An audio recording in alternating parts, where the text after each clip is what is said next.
Good evening and welcome to Scotland at 7 here on Broadcasting Scotland. My name is Kenny McBride and joining me tonight is Chris McCusker. Chris, how are you this evening? I'm fine, Kenny. Thanks for inviting me in again.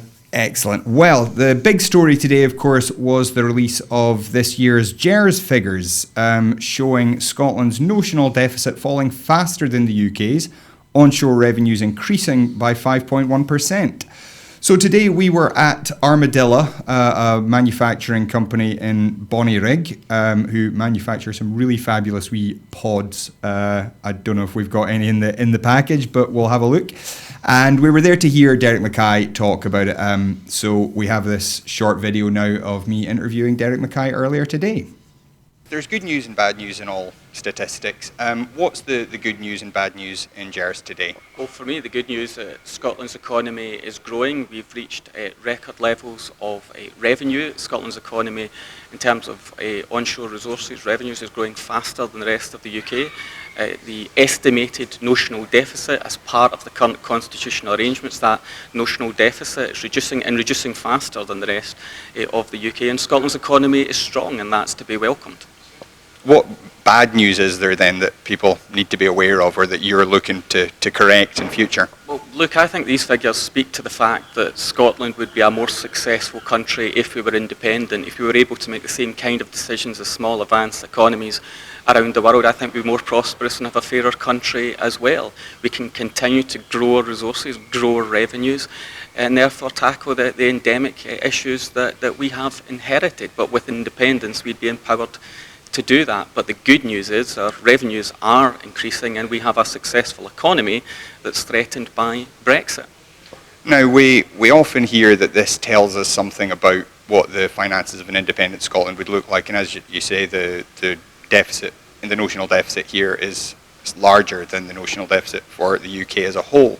What difference would independence make? Well, independence would allow us to reduce that estimated notional deficit in Scotland, but what the current figures show is the position of Scotland in the current constitutional arrangements as part of the Union. The figures are actually a case for change, not to stay as we are.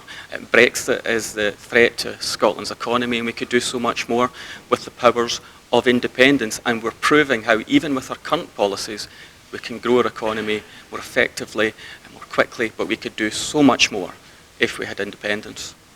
And just finally, what specific plans do you have to help the Scottish economy develop over the next year or so? We have an economic action plan that's and an economic plan itself that's setting out investment in infrastructure, in innovation, in investment for our country, as well as a whole host of actions to grow our economy that's clearly working, with economic growth outperforming the rest of the UK, unemployment being lower than the rest of the UK, and making great gains in trade and exports, and also in foreign direct investment. So we want to do more of that by investing in our economy, and we could do even more with the powers of independence.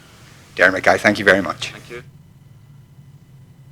So that was Derek Mackay earlier today speaking about the GERS figures. So Chris, as he said, this is a record year for revenue for Scotland. The total revenue reached 62.7 billion, including offshore oil revenues, 61.3 billion from onshore revenues, which is a growth of 5.1%, the first time revenue has ever been over £60 billion for Scotland. This has reduced the overall notional deficit by 1.1 billion, down from 8% last year to 7% this year.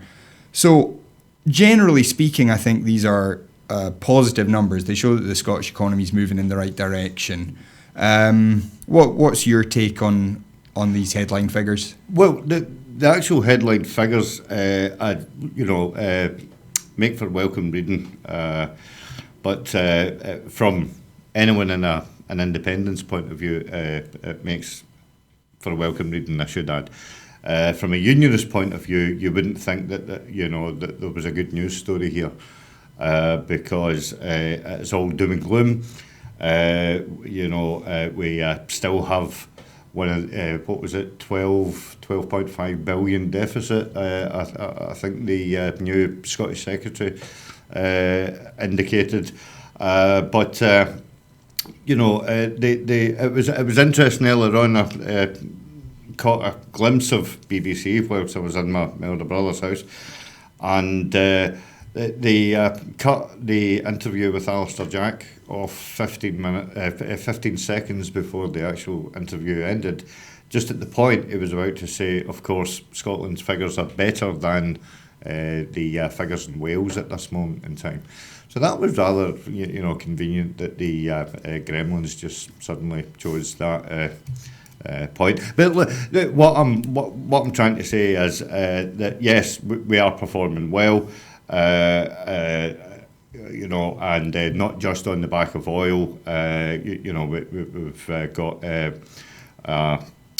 good record in the tourism trade and the various industries that go along with that. I mean, I took a day at the Edinburgh Festival, and I was just absolutely amazed at the amount of.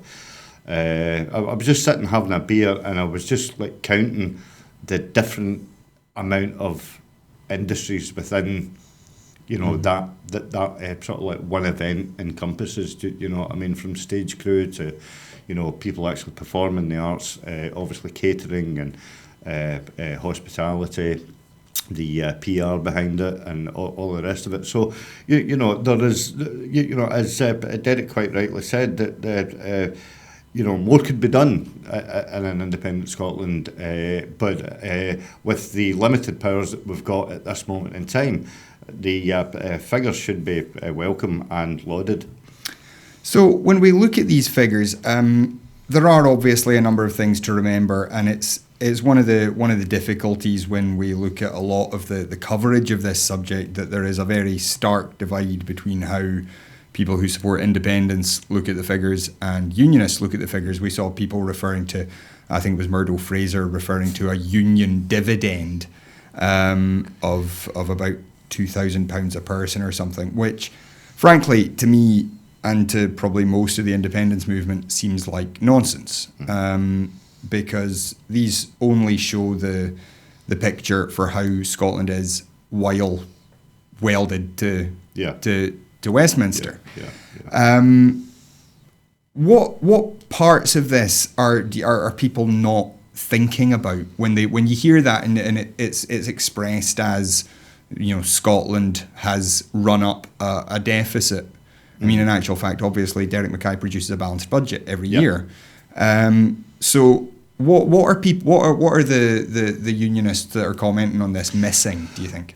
Well, they're missing, and this is a very important point, is the fact that this is an exercise conceived by the British Conservative and Unionist Party. This isn't an independent audit of any facts and figures. This was the dream child of the Tory party in order to hide their numbers in amongst the other competencies around the UK, because we're a pooled and shared nation of, you know, excuse me, but there's no sick bucket here. You know, again, I go back to what I was talking about earlier on, that the 13.8, I think it was, or could it be 13.7, and the 12 point odd Scotland comes exactly or roughly about to the 25 million that they're talking about of the UK deficit. Right, so does England not have a deficit then? You know, I mean, who's doing these calculations? Quite clearly it's not Carol Vorderman, is it? Yeah. Well, I mean, somebody did the sums and came up with the combined deficits for Wales and Scotland came to over 110% of the total deficit for the UK. And they are reporting that England is now running a very slight surplus. I mean, the thing that I think is... Can they be running a surplus when earlier on today the new transport minister has said that there's going to be a review into the burgeoning expense of HS2, because it comes to the point where you just can't throw money away after bad. We were going to come to that. Sorry if I've mucked up the running order, but we will talk a wee bit about that. But there are so many other things that Scotland funds. Now, for example, an independent Scotland would not have nuclear weapons to pay for. Correct. And might very well be receiving rent for Faslane and Coalport until such time as they can get them moved out. Yeah. And coupled with the fact that we would need some sort of military force, it would be on a much smaller scale than what we currently pay for with regards to the British force. And for a start, Scotland wouldn't be running over to Afghanistan and places like this and all the rest of it, because unlike the British government, we want to build walls, not break them down. So there's also the issue around where certain government functions are located. There's a big difference, I think, when you go through the report of money spent in Scotland and money spent for Scotland. And the money spent for Scotland, as you say, includes things like defence, where a great bulk of the money is spent outside Scotland, often in countries very far away. Yeah. There's also, virtually all the government departments, especially the reserve departments, have their headquarters in London. Yeah. So we're paying for a share of that. Yeah. But seeing none of the economic benefit of having those jobs in Scotland. Well, yeah, because those wages are getting spent in the South East, so they're not going into the Scottish economy in any such way, shape or form. And we could go into the realms of socialism, where you discuss the redistribution of wealth. But I don't want the viewers to be reaching for their copy of Marx and Engels. But the harsh reality of it is that if there are well-paid jobs within Scotland, then those well-paid jobs will be using their well-paid salaries in order to purchase produce sourced from Scotland. Do you know what I mean? It's so simple. Honestly, I don't want to sound patronising, but even a child could tell you, that I mean. There was a couple of weeks ago that some Tory MSP, I think it might have been Murdo, I'm not too sure, but he suggested that there would be booze runs down to Carlisle in order to, save on your carry-out. Yeah, to counteract the minimum pricing. Now, I mean, let's, we have to take, Murdo with the pinch of salt that is required for anything that he puts out. But the fact of the matter is that the local economies benefit from money being spent locally. You don't go, like down to Leeds in order to buy a loaf. Do you know what I mean? It's just frankly ludicrous.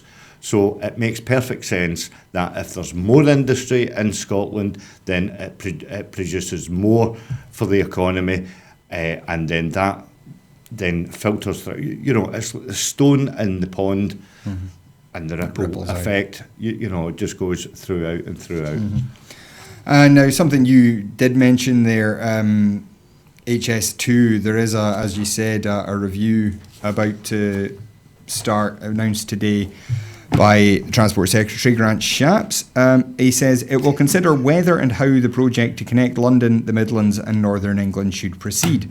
Billions have already been spent, but Mr Shapps refused to rule out scrapping it entirely, basically saying there is no point throwing good money after bad. So this is a vastly expensive project that many of us said at the time that it was being announced.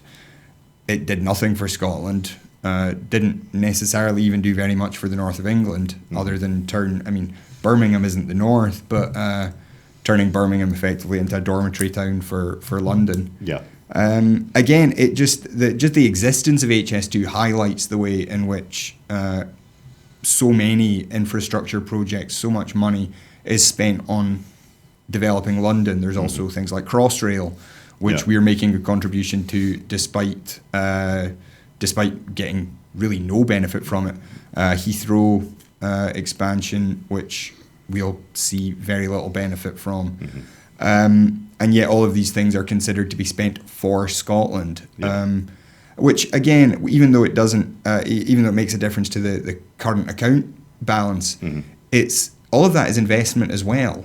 And if we were investing all that money in high-speed rail between Glasgow and Inverness, developing Glasgow Airport, developing better suburban rail networks throughout the Central Belt, that would boost Scottish productivity even further. I mean, to me personally, I think the Boris Johnson quote from back in 2014 that a pound's better spent in Croydon than Strathclyde really isn't true, because London has had so much spent on it already, and London is already such a focal point that actually what Britain desperately needs is to have more money spent outside London to let the rest of us try and catch up a wee bit. Well, I mean, I'm not directly contradicting you. I do think that Boris Johnson believes that to be true, because having spent 15 years living in the southeast of London, that is the way that they view Scotland.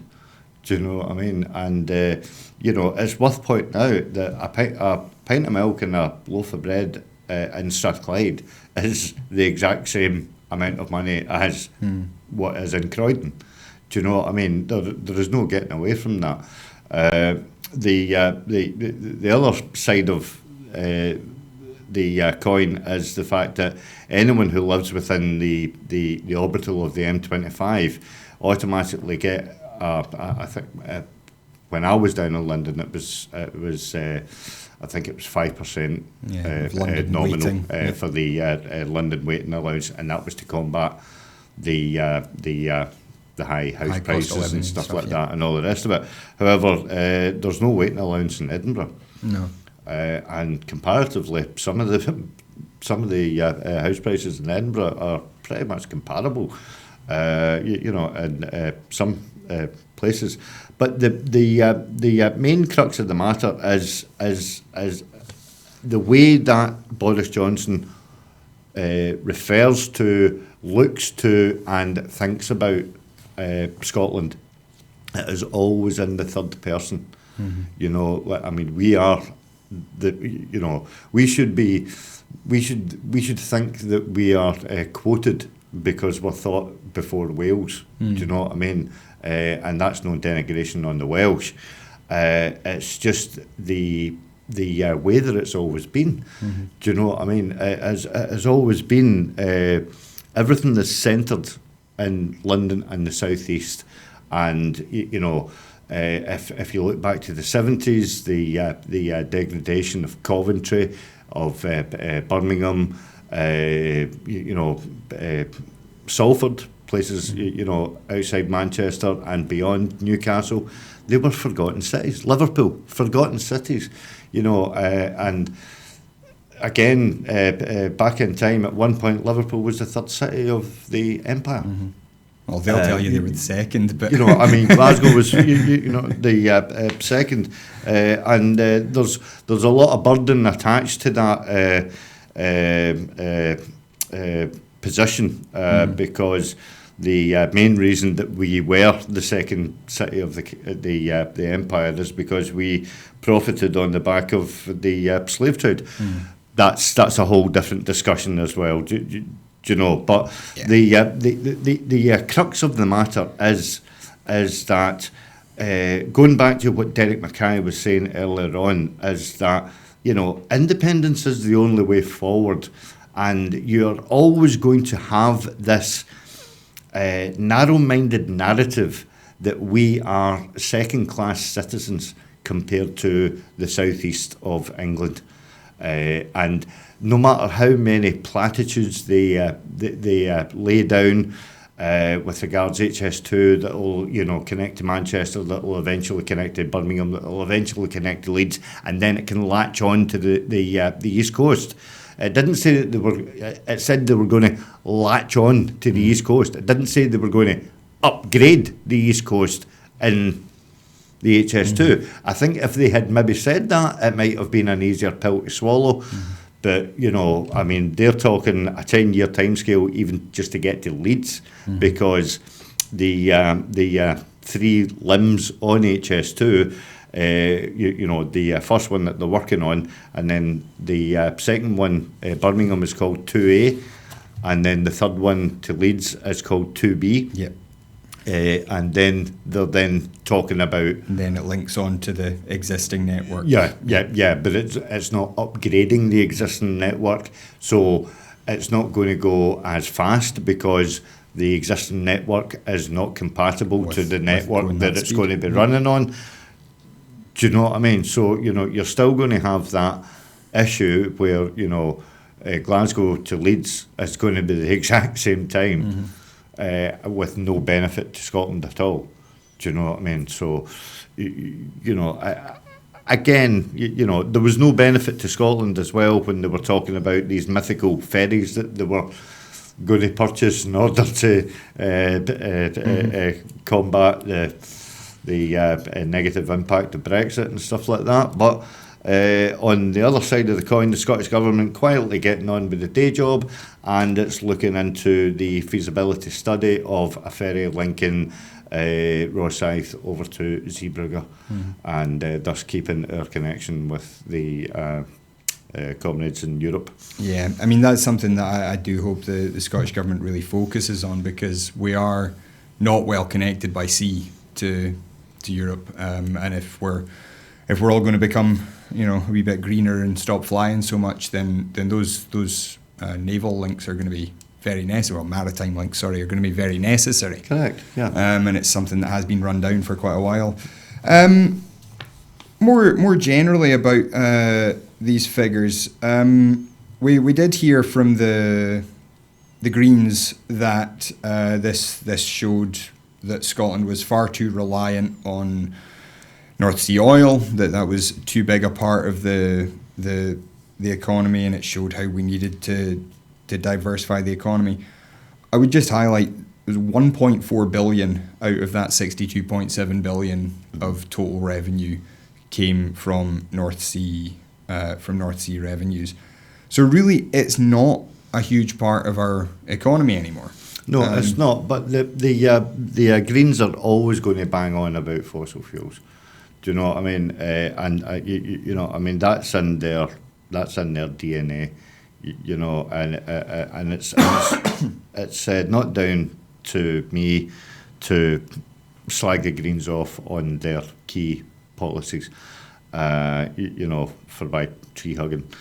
But the as you quite rightly point out, it is relatively small in the grand scheme of things. Again, if you look back to the heyday of the 1970s, when oil was booming, and GERS wasn't even an issue at that time, because we had no GERS figures to draw upon, back in those heady days. Then I hate to use the analogy, but it's it's a wee bit of a drop in the ocean. Do you know what I mean? So I mean, Patrick's right to point out the over reliance on fossil fuels, but do you know what I mean? When you've got such a wealth of a much needed commodity, you would be really foolish to leave it where it is. Do you know what I mean? I don't know if you caught the show last night, but we were actually discussing this new technique that's been developed in Canada to extract hydrogen from existing oil wells, including wells that are basically empty now, or don't have any oil that can be drawn up anymore. But a technique that can cleanly and cheaply extract hydrogen to then be used as fuel. which if that technology can be developed, I think would be a huge boon for Scotland in future. Well, I think so, because throughout the ages, the Scots engineering have been at the forefront of the pioneering. We had a conversation, I think it was last week, where I threw in the glib comment about the buses, trying to develop an electric car. Do you know what I mean? Wouldn't that help them a long way if they could run those cars on the hydrogen and stuff like that? But I mean, it has to get pointed out that it's these naysayers that are too timid and too afraid to take that leap of faith, and it is a leap of faith. Some of the viewers might be upset by me saying that it's a leap of faith, but you have to have faith in your country. You have to have faith in what you truly believe in. That that we can make choices to benefit us now and the future generations coming along. Throughout history, people have been denigrated for the lack of foresight. The producers handed me a wee copy of Marx and Engels. But I mean, if you were to read, which is, it actually does say on the front cover, it's scientific socialism. And there is an exact science behind the ethos of socialism, and which benefits the workforce, and the workforce is created by engineers, pioneering engineers that radically think of a different way of doing things, which is to the benefit of the community that they live in, the wider society, and the country that they live in, and it's all geared for the best possible outcome. Well, as you say, Scotland historically, of course, has produced dozens of great inventors and whatnot. Yeah. Today, we have the space industry. We're big producers there. We have some of the best food and drink in the world, as you said. The cultural draw of Scotland, the tourism. Do you think that this constant drip of GERS over the last 30 odd years now, do you think that has contributes to that lack of self-confidence that Scots seem to have? It sows a certain seed of doubt, where because this is an annual event where the Tories can hold up a bit of paper and they can go, oh look how bad Scotland is, and they can get their mugs on television, and they can rattle off their spiel, and then it then sort of like it falls down, and it gets debunked, and people actually start calculating the figures. As you quite rightly pointed out, that if the figures of England, Scotland and Wales were put together, it makes up for 111% or 110%. Well, the school that I went to, that's not an equal equation. So so it's a double-edged sword again. It's good from Derek Mackay's point of view that that he's able to talk up the fact that Scotland has got an economy at this moment in time which is outperforming any projected analysis, and and we are holding our own, with one hand tied behind our backs. So think of it radically. If we had that one hand taken away from our backs, surely two hands are better than one. Therefore, we could double the performance figures if we had full control of all the levers. And again, I hate to point out, but it's all in this lovely little book. Well, we'll have to have you back sometime to do a wee Jack and Ori with it. That'll be a very special show, I'm sure. Of course, all of this comes with the shadow of Brexit looming over us, which, as anyone would, especially from the Scottish Government, would point out if we asked them, is liable to cost us a lot of money, cost us a lot of jobs, a lot of the even the connections, the physical connections to Europe that we have now. Unsurprisingly, we have some more. I was about to say diplomacy, but it's Boris Johnson, so that's probably the wrong word to use. Boris Johnson has been on mainland Europe today. He met with Emmanuel Macron. He also met with Angela Merkel and was basically given extremely short shrift. France has said that they believe a no-deal exit is now the most likely scenario after Boris Johnson demanded that the EU reopen the withdrawal agreement and drop the Irish backstop. French officials said if the UK considers that having a backstop is absolutely excluded, that is its right, but in that case it limits the possibility of reaching an agreement. The idea of saying there's not a deal so I won't pay does not work. We cannot imagine that a country like the UK would back out of an international commitment. Basically, they're saying that the £39 billion will still be due regardless of what happens because that's a pre-existing commitment. Yeah. So we also had some comments from the Irish European Commissioner, Phil Hogan. He's a member of Fine Gael, the same party as Leo Varadkar. This was described as a scathing attack. He said, if the UK fails to prevent a crash-out Brexit, they should be under no illusion regarding the foul atmosphere they will create with their EU partners and the serious consequences this will have for negotiating any future trade agreement. Mm-hmm. Now, we've heard multiple times particularly from Johnson and Gove, at least from what I've heard, that it'll be fine because as soon as we're past the 31st of October, the EU will come running to make a deal.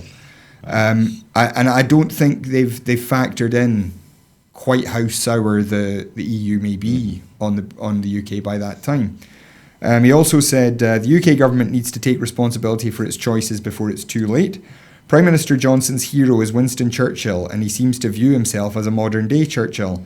However, in the event of a no-deal Brexit, the UK government's only Churchillian legacy will be never have so few done so much damage to so many. Yeah. He said the EU will not buckle. From the EU side, nothing has changed. We will hold the line. We have made detailed contingency plans for every outcome and we will not be found wanting. Contrary to what the UK government may wish, the EU will not buckle. He also, of course, met with Angela Merkel. I've not been able to pull any quotes. That was later this afternoon, so we've not got any quotes from that one. But generally speaking, it's quite a bad state of affairs. The language coming out of the EU over the last few weeks, especially really since Johnson ascended the throne, has become more and more aggressive and more pointed that they're not messing about here. Yeah. How are you reading some of this language? Well, I mean, this is. I think I said on this show two or 3 weeks ago that this is the rhetoric that Boris Johnson is using, and it's he is singly minded going for a no deal. He doesn't want a deal. It does not suit Boris to get a deal, even if it was Theresa May's botched deal that get thrown out 3 times in a row. Boris has made up his mind and has singly minded that is what he is going to do, because he's already had a conversation with his pal Donald Trump, and Trump has tutored him to hold his line on no deal, and that's it. to think that you can, or should I say, Boris has been playing to the cameras in Britain by saying, I'm going to the European Union and I'm going to negotiate another deal and I'm going to get them to drop the backstop. Don't you worry about it. It'll all be sorted and everything will be ticking about. You referenced it'll be all right on the night. Well, unfortunately, Dennis Norden is not in the cabinet. And what is going to happen now is that because of the stance, quite rightly, the EU are taking, France, Germany, Spain will do the same, Italy will fall in line, all the rest of it. To a man, they will all, unify around the union and say it's not up for negotiation. Boris can then turn round to the right-wing populists within Britain who voted for it to say it's all European fault, and that's it. It's not my fault. Big boy did it, ran it away, and my only pal now is across the pond now with Big Donald, and that's it. And that is exactly how Boris is going to play. Now, I mean, I'm not. Excuse me. It'll come as no surprise to the viewers. I am not a professional. A political correspondent, but any activist within their reasoned grasp can see exactly what Boris is doing. He's calling bluff, and then he can turn around and say it just isn't my fault. Thus then saves him from the cull of well, you're not a competent Prime Minister. So that would then get over any sort of like vote of no confidence. So it doesn't play well for Jeremy Corbyn when he steps back into the chamber again, because the Tory MPs will look at this as, well, he has done what he said he's going to do. He has went over to Europe. It's Europe that are then saying, no, we're not going to negotiate. So, he pretty much has, lived up to his word. So he's very, very clever. And the people who say that Boris is a clown jester, a buffoon, a complete joker and all the rest of it, he is a very, very clever man, a smooth operator. And he, is here to do Trump's bidding. Trump, earlier on, it was either today or last night, Trump publicly came out and, and gave the most,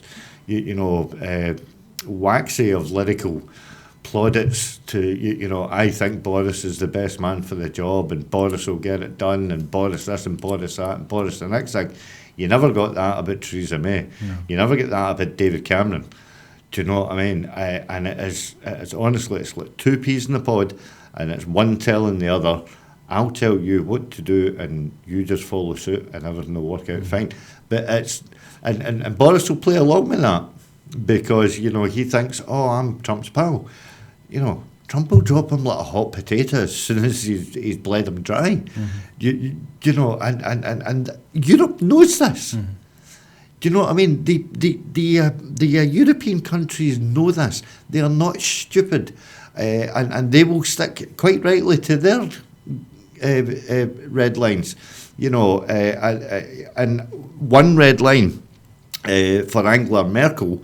I saw in a short clip today is the fact that because of her heritage, because of where she comes from, she does not want to see any borders. She's spent half her life living behind a wall. She does not want another one erected. And this is where politicians, can actually learn from the past and move on. They were centering on the port of Hanover. Now, the port of Hanover is 5 times the size of the port of Calais, Dunkirk and Dieppe, all in the one. It's a massive area full of super tankers, like freight containers, all the rest of it is the main hub for European distribution. And, quite rightly, Angela Merkel is really, really scared at what, Boris is proposing to do by single-mindedly ditching the whole Irish backstop and all the rest of it. Because from a trade point of view, she can see that it's going to be bad for Germany, but also on the society as a whole, a return to the troubles. Do you know what I mean? I mean, if you take the border of Ireland and you think about it as being, like the wall in West Germany. Do you know? I mean, she can see it. She's got the foresight to see, as quite quickly that wall came down, and everybody then started to find out that they had more in common, than what they had thought was actually dividing them. The exact same thing happened in Ireland as well, with the Americans doing so much in the peace talks, although there was no visible wall there. So, quite rightly, she is, full of trepidation. And Macron is, exactly the same way as well. Do you know what I mean? Because he's thinking about trade as well, and he's got his own issues with fighting off Marie Le Pen and the far right, and he's trying to sort of like play the centre ground, and it's but you only need to look at how Europe has been resolute in their defence of Southern Ireland, of the Republic of Ireland, and they will go and leap to the defence, and Boris knows this, so Boris will then say, well, it's not us that put up protective borders. Do you know what I mean? It's all the EU's fault, and that is exactly what he's driving at. Yeah, that's something that I have considered that was actually the strategy was. Because it would serve for the DUP, for example, it would serve them quite well if Ireland said, okay, well, we have to put up a border now. I mean, the DUP was never a party to the Good Friday Agreement in the first place, and now they have significant influence in Westminster. But for how long? Because I have to put this in because earlier on, and nobody gets left out on this show, thankfully. Jo Swinson is angling herself as a main player in Westminster. However, she forgets that she is the fifth party actually, because there are 10 DUP MPs, and how many Lib Dem MPs are there? 8, 9. Do you know what I mean? And she conveniently forgets that the SNP are the third biggest party within. Yet, she's trying to sidle up to Boris so that she could possibly maybe edge the DUP out. Do you know what I mean? So the DUP are, they have to play a very cagey game as well, because the only reason that they are sort of like relative is, because of the sweetheart deals that the Tories are giving them in order to keep them in power. Once, if the Lib Dems manage to oust the DUP in any sort of like coalition confidence and supply, then their shoulder will start getting really, really cold very, very quickly, and then it'll be back into the grievance policies of the yesteryear, and we really don't want to go down that road. No. There are a couple of other kind of slightly smaller stories, but still quite interesting. One is the Scottish Government has been calling for the UK Government to take part in a summit in Edinburgh on visas for international festivals. Fiona Hislop wrote to Priti Patel and Seema Kennedy, who's an Under-Secretary of State for the Home Office, to ask them to join with the devolved administrations to find solutions for immigration issues affecting performers coming into the UK. Obviously, at the time of the Edinburgh Festival, this is hugely important. The Welsh Deputy Minister for Culture and Northern Ireland's Permanent Secretary for Communities have already said that they'll come. And, this is where are the figures now? Yeah, there's about a third of performers at the festival come from the EU. Yeah. Some come from visa exempt countries, and there's about a third come from countries that do need visas. Yeah. And there's this huge expense, this huge hassle, and that's only going to explode once if we leave without a deal. Yeah.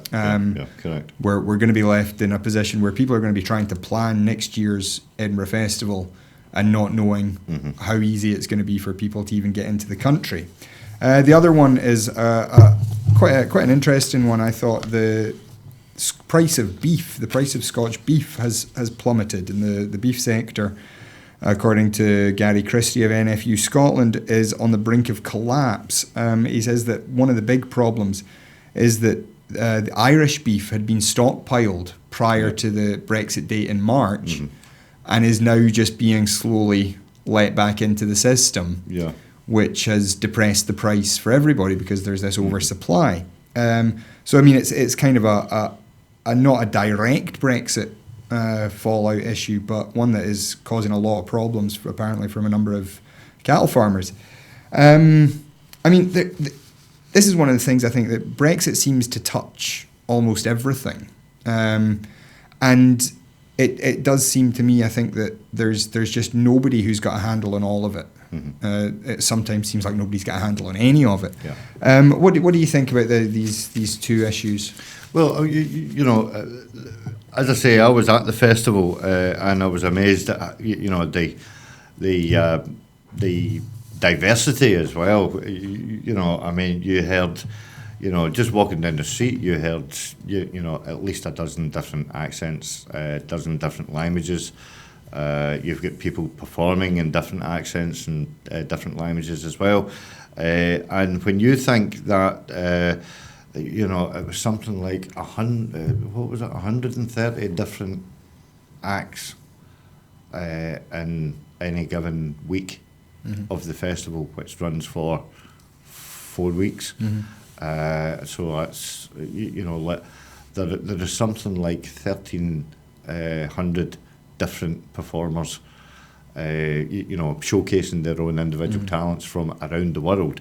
And yet some of them are next year going to be restricted on their entry.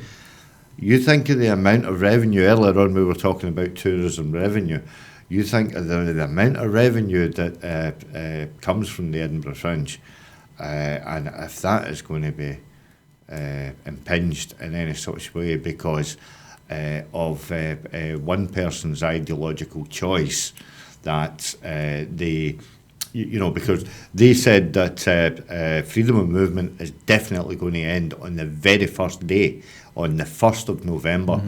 Freedom of movement will be boom, and that is one of Priti Patel's red lines. So that is going to have a knock-on impact. People, as you quite rightly say, plan for months in advance, as to where they can perform, where they can stay. Obviously, people need to apply for visas, stuff like that. There are issues around various countries that are within the Schengen Agreement and countries that are out with the Schengen Agreement. And all this, has just been mildly referenced, to say the least. Do you know what I mean? Where, the main mantra from the British government has been solely concentrated on, foreign relationships, the access to goods, and that's pretty much it. They haven't spoken about people's right to sort of like what system that they would have leave to be able to apply for, how long that system is going to take. Do you know what I mean? So there is no detail at the moment, and the unionists always make great platitudes towards that the detail will all come in time, and that detail needs to come sort of like now. You can't just sort of like make up that on the 1st of November. You have to, it is a well out laid plan. You have to have a conceivable plan. If there is no plan, then obviously that impinges on other people being able to make their plans. Now, with regards any future events, not just specifically in Scotland, but what then happens to the various sporting events that happen throughout Britain, and the various people from EU and non-EU countries that want to come here. What about the exorbitant transfer fees within the English Football Association, the Welsh Football Association, Scottish Football Association that we currently benefit from now? Recently, I wouldn't name them, but my team got 25 million for a certain player. I think we all know what team that is, Chris. So that was a big transfer, and a lot of revenue. But they won't get that again, because freedom of movement is going to be that much harder for players to move. Correct. Yeah. So an awful lot of people have been very, very blinkered, surrounding this, and it's not really been discussed as much as other things have been discussed. And that's obviously to the detriment of the political argument. Anyway, moving on from Brexit to really the other side of the world. There's a story we've been following a little bit for this week. Simon Cheng Man Kit, who worked for the SDI, the Scottish Government's global investment arm at the British consulate in Hong Kong, was arrested when he was trying to cross back into Hong Kong from Shenzhen on mainland China. The Chinese Foreign Ministry confirmed that Cheng had been given 15 days of administrative detention, claiming that he had violated public security law. A Scottish Government spokesperson said, "We are aware of this incident and we are concerned for Mr. Cheng's welfare. We are liaising with the FCO, who are in contact with Mr. Cheng's family, the authorities in Guangzhou and Hong Kong, and are seeking further information." The FCO have also said that they're in contact with the family and with the Chinese authorities to see what's happening. It seems that he had been in touch with his girlfriend on the 9th of August while travelling back to Hong Kong by train, but then lost contact as he reached the border. The last message that he sent her said, "Ready to pass through the border, pray for me." It's not known at the moment whether Cheng had been travelling on a Hong Kong passport or on a UK diplomatic passport. His Facebook profile shows that he had recently shared some images that appeared to be supportive of the pro-democracy protests that have been ongoing in Hong Kong for some time now. The images featured illustrations of people holding umbrellas, which, as I'm sure you know, have become a symbol of that movement. So this, obviously, Simon Cheng, he's not a British citizen, but working for the Scottish Government out there, and has been caught up in these protests, which have been ongoing for some time. And the whole spur for those protests was China trying to impose this new extradition process, whereby people in Hong Kong could be brought to the mainland to face trial there, which of course the people of Hong Kong, which is fundamentally a democratic, has a solid rule of law, have been very, very resistant to that, because of course China, mainland China, is highly authoritarian with less of a commitment to the rule of law sometimes, or at least to open and transparent justice. Yeah. What do we make of this, and what do you think the Scottish Government and the UK Government should be doing about it? Well, the last thing that we desperately don't want to happen is another NASA Green Ratcliffe scenario coming out of this. We need somebody that is, as you said, somebody that's got a bit of diplomacy about them with regards to this. I'm really quite sceptical about the fact that the opening statement in this is the fact that he's been missing for 13 days. I was listening in the car, and they were saying on the radio that it is the Chinese government have confirmed that he is subject to a 15-day detention order. Right now, this has only come out today, and he's been missing for 13 days. Does that 15-day detention order kick in from when they said that? Do you know what I mean? Or does it start? Yeah, or does it start from when he went missing? From when he actually went missing. So that's something, because that seems to be a grey area. Also, this administrative detention, the Chinese government are at pains to point out that if any detention is administrative, then it means that he is not actually in a prison. But it doesn't actually exclude that he's not in a jail. So the way that the Western world works is there's a difference between a prison and a jail. A jail you could look upon as a kind of like a holding cell, whereas a prison you are subject to the laws and the routine of that establishment. So, quite rightly, we have to be concerned. My initial question would be that there has to be, the Chinese government said that this is not a diplomatic issue, but I was led to believe that if a person was travelling under any sort of like diplomatic title, then there are certain rules to be adhered to. Quite clearly, that wasn't the case.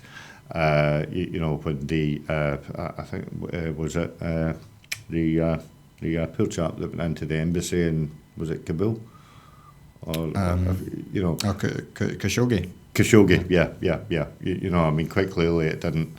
There was no diplomatic stuff going on there. Do you know what I mean? There were no rules or anything like that followed.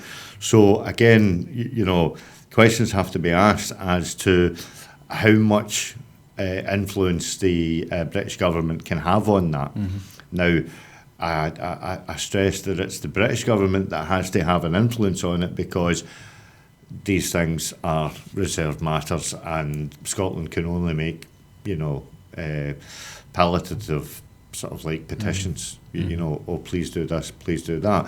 I'm aware that Nicola has actually met this chap on a number of occasions with regards. Yeah, there were some photos released. Trade and all the rest of it. So it is a bit of a worrying story.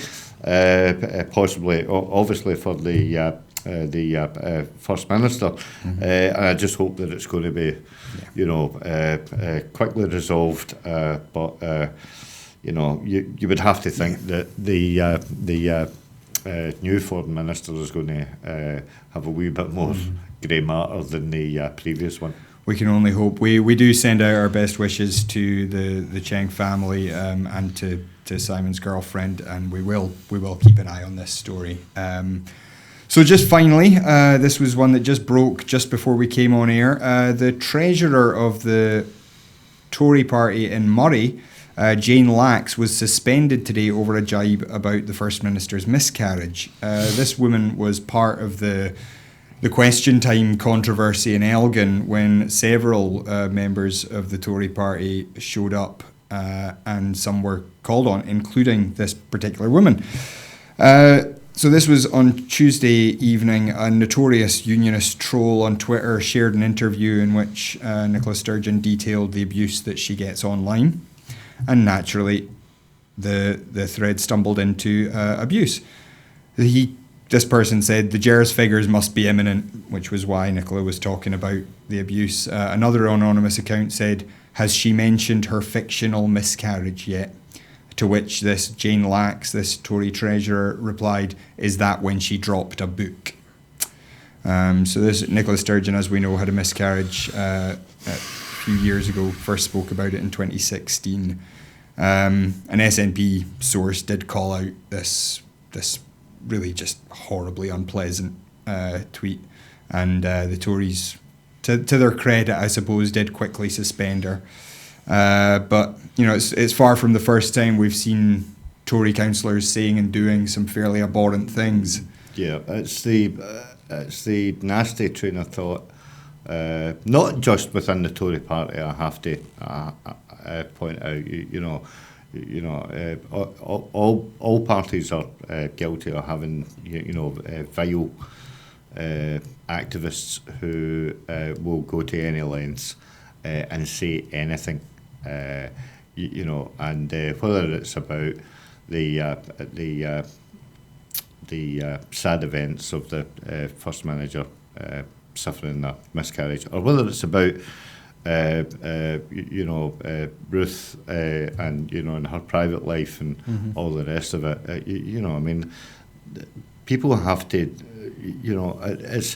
it's a sad thing that social media is so badly regulated that these things come to the fore, and we have to discuss them because at the end of the day we are talking about real people's lives, and the old saying about sticks and stones and all the rest of it, but this is just a step too far.